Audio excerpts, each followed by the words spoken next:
Hello everyone, welcome to my YouTube channel Oxford classes. ऐसा कि आज का टॉपिक है हमारा कंडीशनल सेंटेंस। हम उसी के आगे से कैरी करते हैं दोस्तों, जिसके पीछे हमने छोड़ाया है।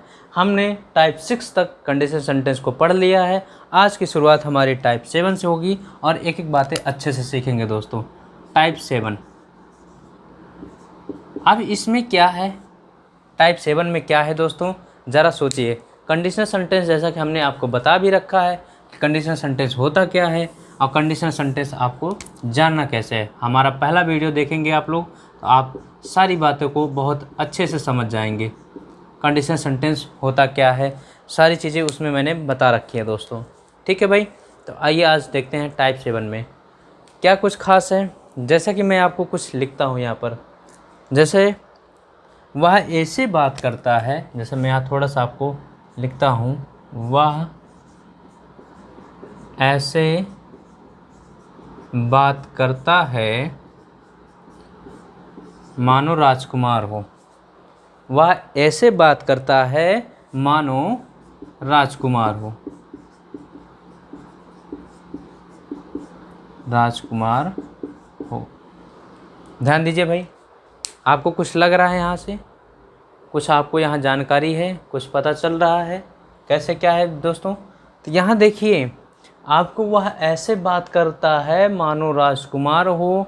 मानो राजकुमार हो यानी कि आपने मान लिया, इमेजिन कर लिया। जैसे इमेजिन होता है हमारा क्या हो जाता है, अनरियल हो जाता है। क्या हो जाता है, अनरियल हो जाता है। जैसे ही अनरियल हुआ, अवास्तविक हुआ, तो तुरंत समझ जाइए हमारा टेंस किस में जाने लगता है, पास्ट टेंस में।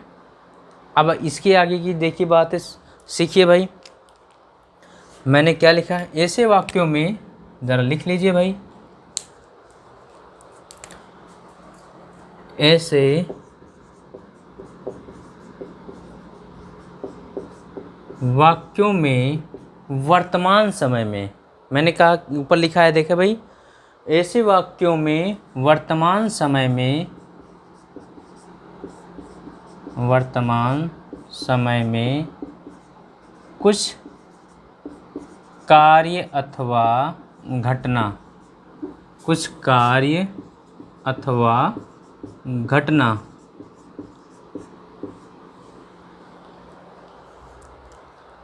घटित होती है, घटित होती है। ध्यान दीजिएगा भाई एक एक बातों पर।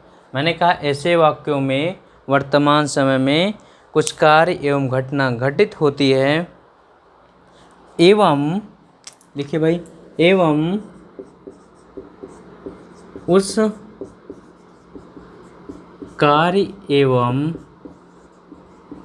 घटना के प्रति, एवं उस कार्य एवं घटना के प्रति एक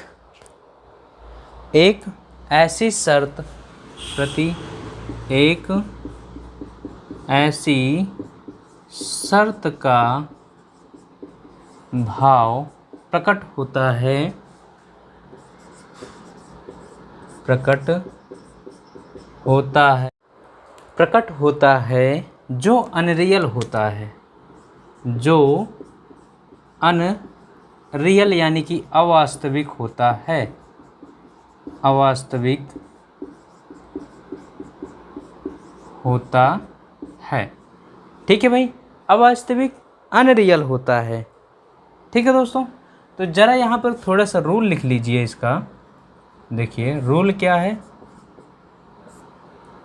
कंडीशन के लिए। अब देखिए, वह ऐसे बात करता है मानो राजकुमार हो, यानी कि ऐसे वाक्यों में वर्तमान समय कुछ कार्य घटना घटित होती है, उस कार्य एवं घटना के प्रति एक ऐसी शर्त का भाव प्रकट होता है जो अनरियल हो।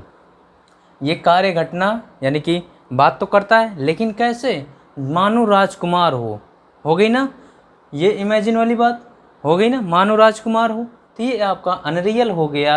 अनरियल के लिए ज़रा देखिए, शर्त बोधक, वही मैंने कहा शर्त बोधक शब्द के लिए, शर्त बोधक शब्द के लिए एज इफ या एज दोज का प्रयोग किया जाता है, का प्रयोग किया जाता है। बात समझ में आई भाई? पहला। दूसरा देखिए, शर्त के लिए किसका प्रयोग किया जाता है? एज इफ, एज हो, एज दोज का। तो जरा आप समझिए, जिस वाक्य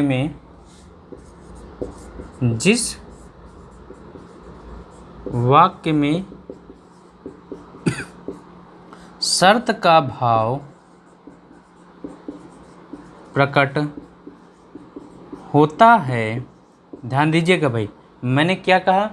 जिस वाक्य में शर्त का भाव प्रकट होता है वह अनरियल होता है, वह, ये तो आप जानते हैं, अनरियल होता है, अनरियल होता है। ठीक है, अनरियल है। देखिए यहाँ पर शर्त का भाव प्रकट है, अनरियल है। ठीक है, इसलिए ऐसे वाक्यों, मैंने अभी इसके ऊपर चर्चा की थी दोस्तों, वाक्यों को हमेशा किस टेंस में रखा जाता है? पास्ट टेंस में प्रयोग किया जाता है। किस टेंस में भाई? पास्ट टेंस में प्रयोग किया जाता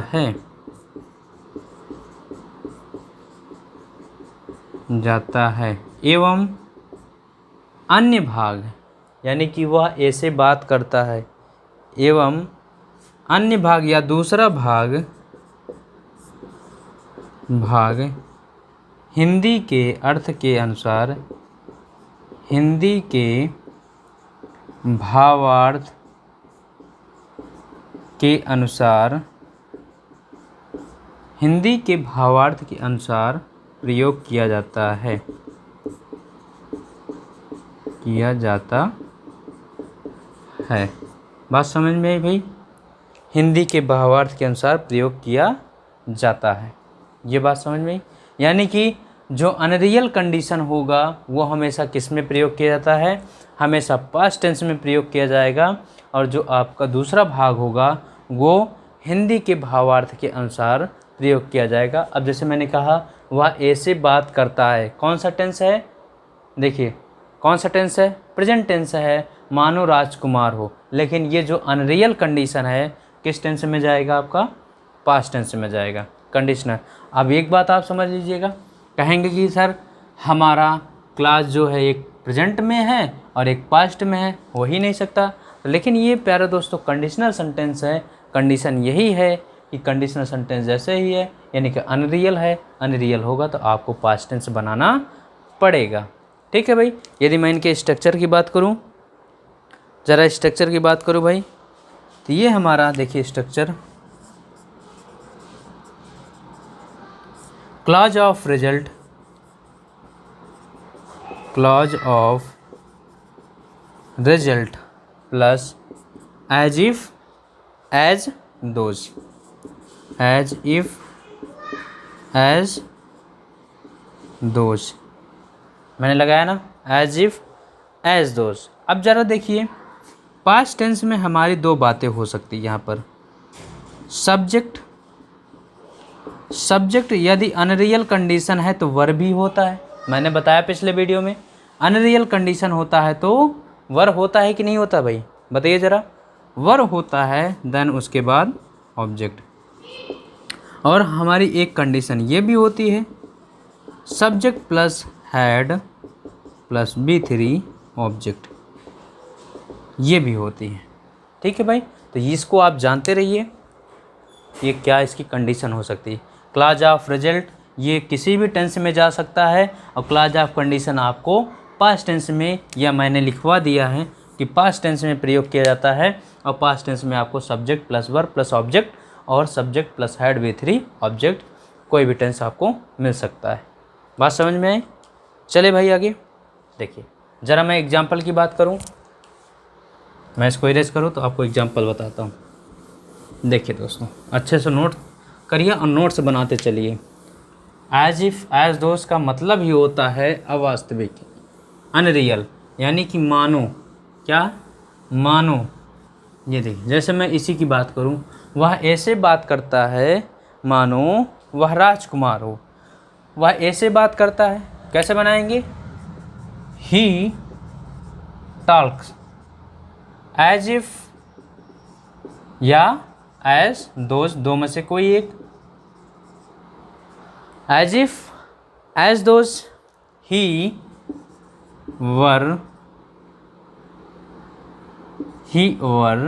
देखिए फिर से लिख दे रहा हूँ भाई, prince, a prince, he were a prince. बात समझ में आई दोस्तों? ये he talks as if he were a prince. आगे चले भाई। दूसरा, वह ऐसे बात करता है या वह ऐसे व्यवहार करता है, वह ऐसे व्यवहार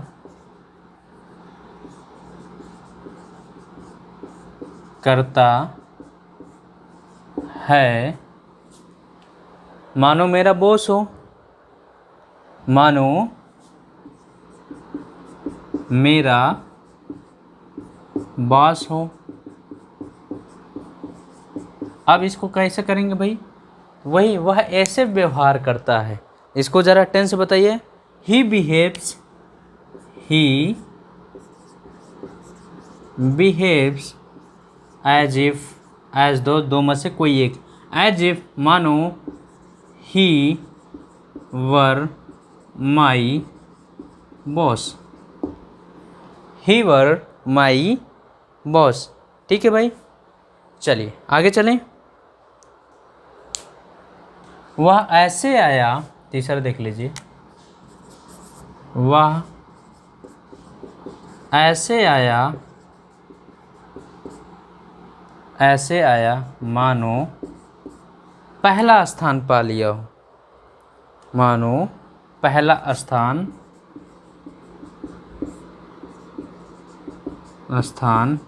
पा लिया हो, पा लिया हो। अब क्या, वह ऐसे आया, अब ऐसे आया मानो क्लॉज ऑफ कंडीशन, ये क्लॉज ऑफ रिजल्ट, तो क्लॉज ऑफ रिजल्ट क्या हो जाएगा भाई? वह ऐसे आया, किस टेंस में? ऐसे आया, यानी काम हो चुका, यानी पास्ट की बात कर रहा है।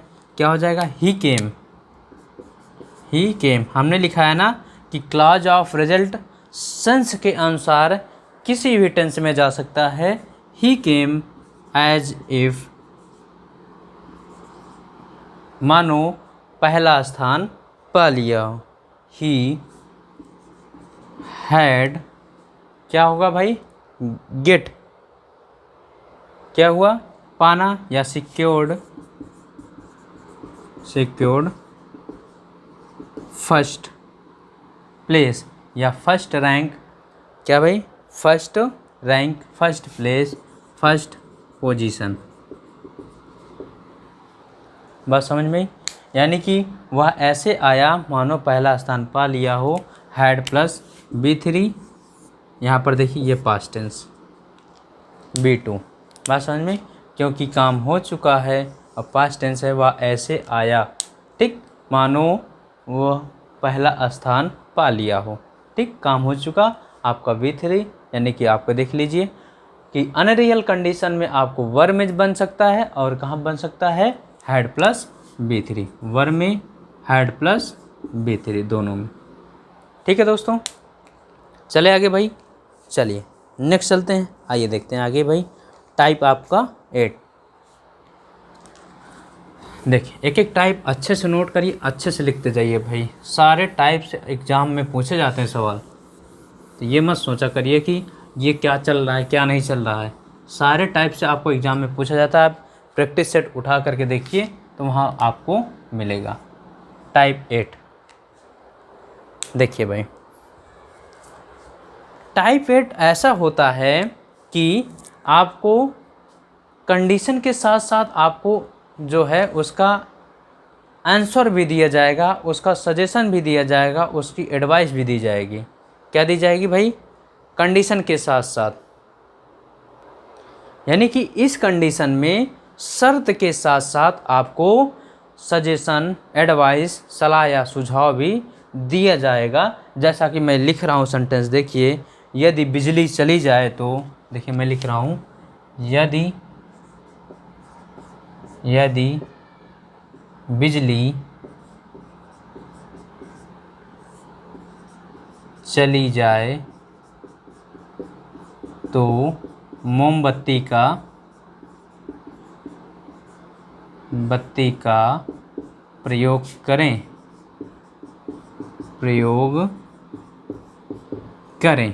देखिए, यदि बिजली चली जाए, कंडीशन क्या है भाई? यदि बिजली चली जाए तो मोमबत्ती का प्रयोग करें। सलाह सुझाव आया।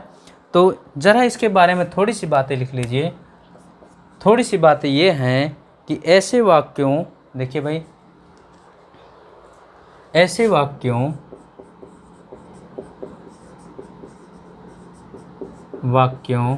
के एक भाग में शर्त एवं दूसरे भाग में उस शर्त के प्रति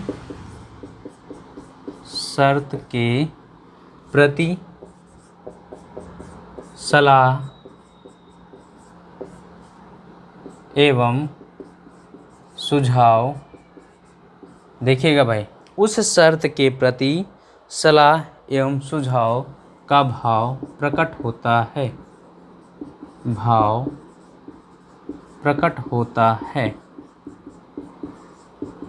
ठीक है भाई। यानी कि आपको शर्त तो दिया है यदि बिजली चली जाए, लेकिन उस शर्त के साथ साथ आपको सलाह एवं सुझाव भी दिया जाता है। ठीक है भाई। तो ज़रा इनके कुछ रूल हैं। रूल देखिए रूल क्या है भाई, समझिए। ऐसे वाक्यों में शर्त बोधक शब्द के लिए, देखिए, ऐसे वाक्यों में शर्त बोधक शब्द के लिए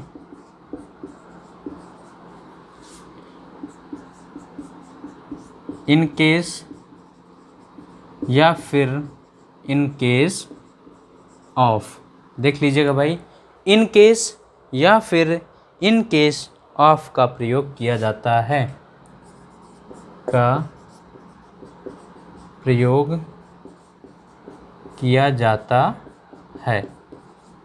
ठीक है भाई।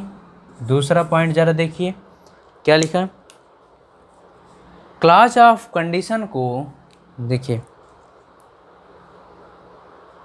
क्लॉज ऑफ कंडीशन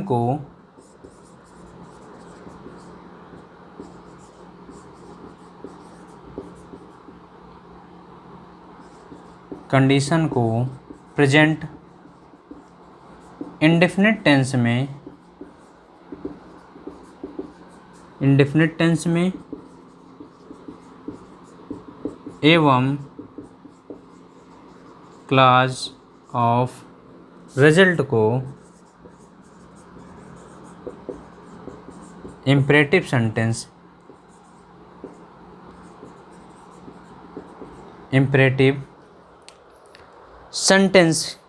के रूप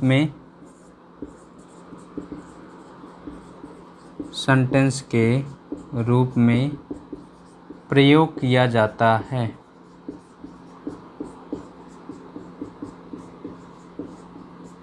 मैंने क्या कहा, बातों को गौर करिए ज़रा। ऐसे वाक्यों में शर्त बोधक शब्द के लिए इन केस या इन केस ऑफ का प्रयोग किया जाता है। क्लॉज ऑफ कंडीशन को प्रेजेंट इंडेफिनिट टेंस एवं क्लॉज ऑफ रिजल्ट को इम्परेटिव सेंटेंस में प्रयोग किया जाता है। ठीक है भाई। इम्परेटिव सेंटेंस का मतलब ये होता है दोस्तों कि आपका जो क्लॉज स्टार्ट होगा सीधे सीधे वर्ब से स्टार्ट होगा। किससे?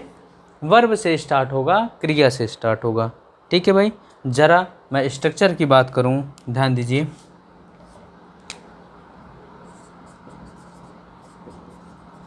ये स्ट्रक्चर के। मैंने कहा ऐसे वाक्य में यदि बिजली चली जाए तो क्या होगा भाई, इन केस या फिर इन केस ऑफ। उसके बाद हमने कहा कि क्लॉज ऑफ कंडीशन, यानी कि क्लॉज ऑफ कंडीशन वाली जो वाक्य होगी, जो क्लॉज होगी, वो किस टेंस में होगी, प्रेजेंट इंडेफिनिट टेंस में, प्रेजेंट इंडेफिनिट टेंस में होगी। बात आई समझ में। और जैसे मैंने कहा क्लॉज ऑफ रिजल्ट जो आपका होगा, ये क्लॉज ऑफ रिजल्ट जो होगा ये किस सेंटेंस में जाएगा, इसका जो पार्ट होगा ये आपका इम्परेटिव सेंटेंस में। बात समझ में आई दोस्तों। इन केस या इन केस ऑफ में यदि आपका क्लॉज ऑफ कंडीशन है तो clause of condition present indefinite tense में, और क्लॉज ऑफ रिजल्ट आपका इम्परेटिव सेंटेंस में प्रयोग होगा। बात समझ में आई भाई, बोलिए दोस्तों, यहाँ तक बात समझ में आई। चलते हैं, ये स्ट्रक्चर बना लीजिए भाई। ये आपका क्लॉज ऑफ कंडीशन है, इतना ये पूरा, ये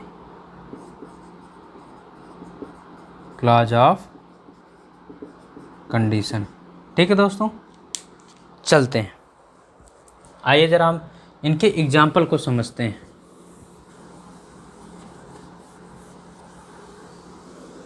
देखिए भाई, मैंने लिख रखा है, ज़रा देखिए इसको। मैंने कहा यदि बिजली चली जाए तो मोमबत्ती का प्रयोग करें। क्या हो जाएगा, इन केस, क्या हो जाएगा, इन केस। देखिए यदि, इसके लिए क्या हो जाएगा भाई, in case electricity fail,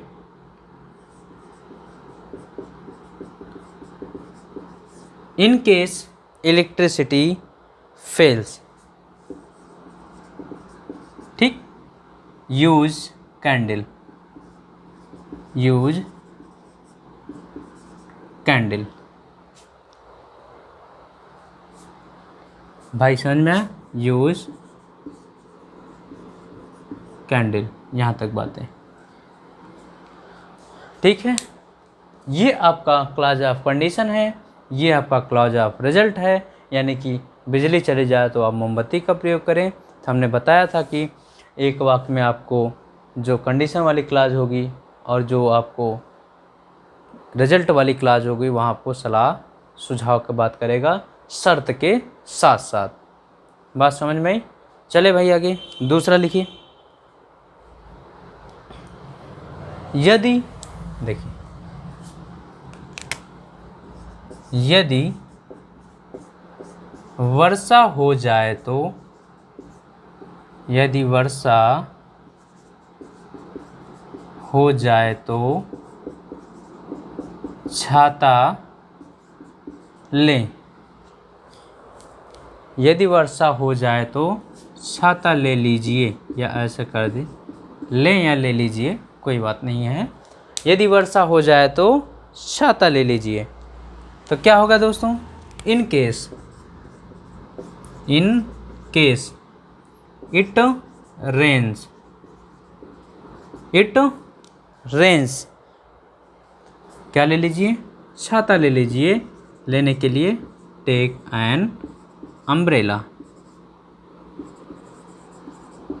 take an umbrella. बात समझ में आई भाई। चलें, यदि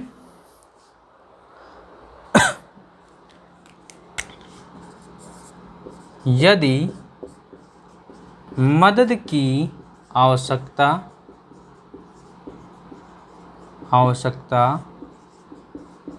हो तो मुझे बताना। ध्यान दीजिएगा भाई, यदि मदद की आवश्यकता हो तो मुझे बताना। कैसे करेंगे भाई, बताइए ज़रा। सिर्फ इन केस आ गया भाई, ऑफ यू। देखिए भाई, इन केस ऑफ यू, क्या यदि मदद की आवश्यकता हो तो मुझे बताना। क्या करेंगे भाई, बताइए। Need help, in case of you need help, यदि मदद की आवश्यकता होगी, यदि आपको मदद की आवश्यकता हो तो मुझे बताना। अब मुझे बताना के लिए कैसे बनाएंगे भाई, बताइए। इसको इम्परेटिव सेंटेंस में बनाएंगे, टेल मी, टेल मी, मुझे बताना। यहाँ तक बातें समझ में आ गई ना आपको, कि यदि हमारा सेंटेंस, आपको एक सेंटेंस आपके लिए शर्त बोधक होगा और दूसरा जो आपका क्लाज होगा वो आपके सलाह या सुझाव का भाव प्रकट करेगा, तो ऐसे वाक्यों में इन केस के साथ साथ हमारा जो ये क्लाज ऑफ कंडीशन होगा उसमें इन केस या इन केस आपका प्रयोग किया जाएगा, और जो हमारा क्लाज ऑफ रिजल्ट होगा दोस्तों वो हमारा किस टेंस में जाएगा, इम्परेटिव सेंटेंस में, और क्लाज ऑफ कंडीशन हमारा प्रेजेंट इंडेफिनिट टेंस में प्रयोग किया जाएगा। मैंने स्ट्रक्चर बनवाया कि इन केस या in case of plus present indefinite tense, उसके बाद आपका जो क्लाज ऑफ रिजल्ट है वो किस टेंस में गया, आपका इम्परेटिव सेंटेंस में। समझ में आई बात, चले भाई आगे चलिए। जैसे मैं आपको एक सेंटेंस देता हूँ, ये आप करके हमारे कमेंट बॉक्स में ज़रूर बताइएगा। देखिए चौथा, यदि फीस जमा ना हो तो, यदि फीस जमा ना हो तो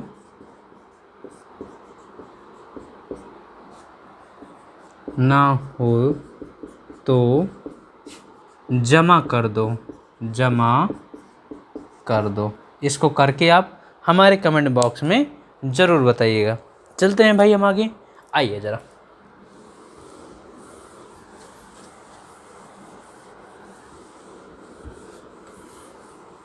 देखिए टाइप 9,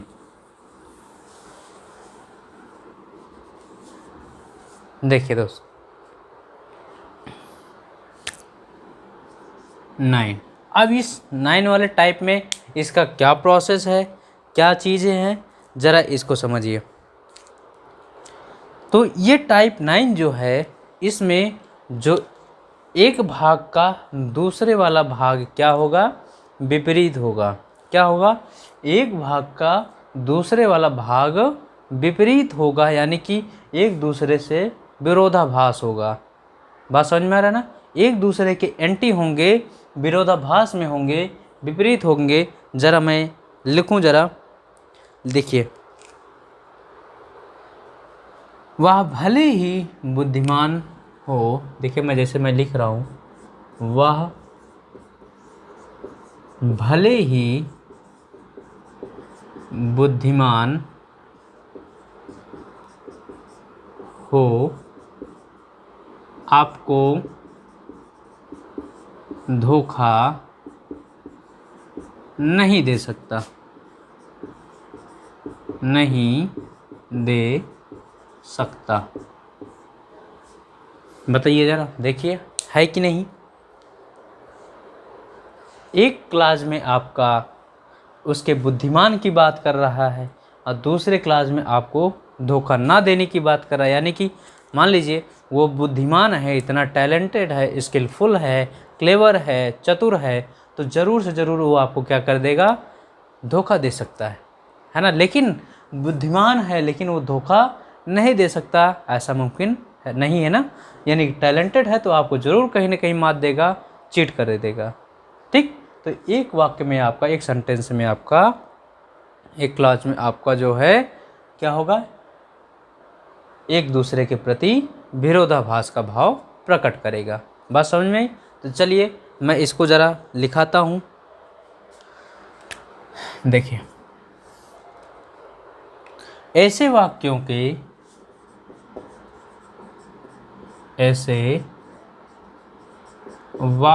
के दो भाग होते हैं। ऐसे वाक्यों के दो भाग होते हैं। एक भाग में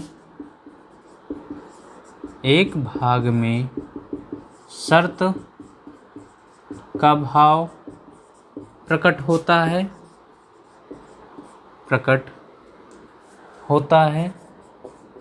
ठीक है भाई, एक भाग में शर्त का भाव प्रकट होता है एवं दूसरा भाग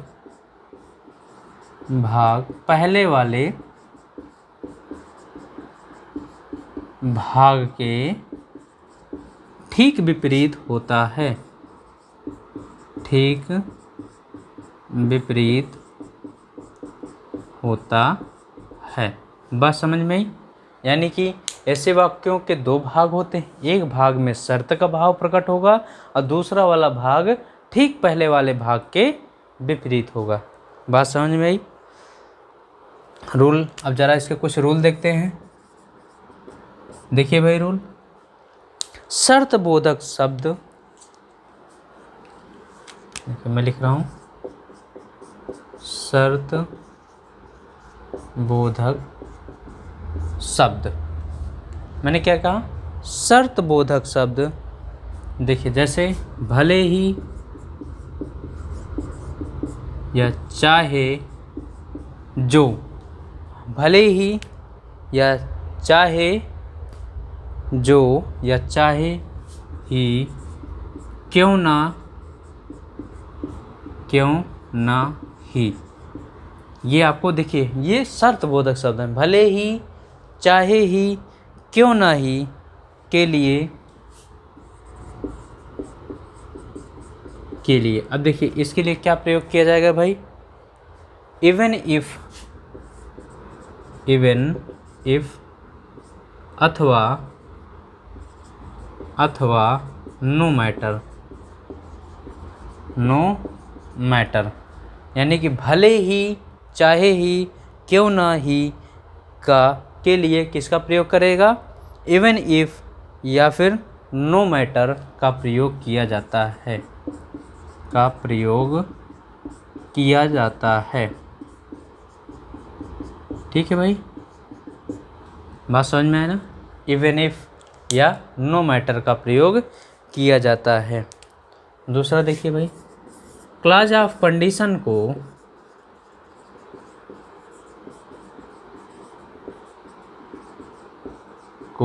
प्रेजेंट इंडेफिनिट टेंस में, किस टेंस में? प्रेजेंट इंडेफिनिट टेंस में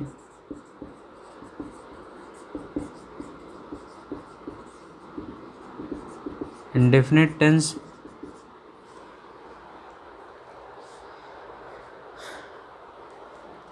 में प्रयोग किया जाता है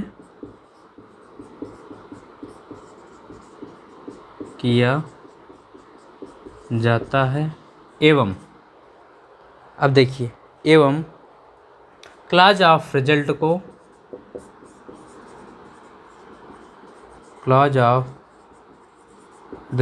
को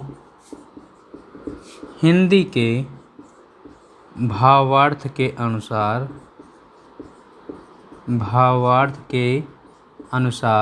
प्रयोग किया जाता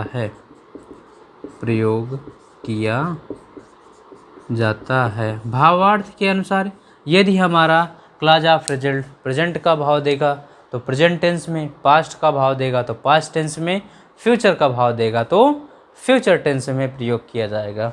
बात समझिएगा? ठीक है भाई, चले जरा स्ट्रक्चर की बात करें हम, क्या हो जाएगा? इवन इफ या फिर नो मैटर, ये प्लस। अब इसके बाद यदि क्लॉज ऑफ कंडीशन किस टेंस में प्रयोग किया जाएगा भाई? ये मैं यहाँ पर क्लॉज ऑफ कंडीशन होगा और ये क्लॉज ऑफ आपका रिजल्ट होगा। ठीक, क्लॉज ऑफ कंडीशन आपका किस टेंस में होगा भाई? ज़रा देखिए, प्रेजेंट इंडेफिनिट टेंस में, प्रेजेंट इंडेफिनिट टेंस में, और क्लॉज ऑफ रिजल्ट किस में होगा? किसी भी टेंस में अकॉर्डिंग टू सेंस, भावार्थ के अनुसार, अकॉर्डिंग टू सेंस, सेंस के आधार पर हम किसी भी टेंस में इसका प्रयोग करेंगे। किसका? क्लॉज ऑफ रिजल्ट का। तो ये आप लोग इसको ज़रूर बना लीजिएगा, आप जानते रहिए। चले भाई, आइए चलते हैं, ज़रा एग्जाम्पल देखते हैं।